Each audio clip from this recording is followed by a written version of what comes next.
神様、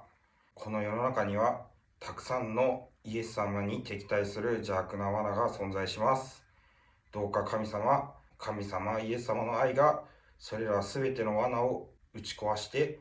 僕たちにあなたの優しい愛によって、聖霊の導きによって僕たちを守り、導き、そして神様に委ねて生きていけるように守ってください。この祈りをイエス様の名前によってお祈りいたします。アーメン。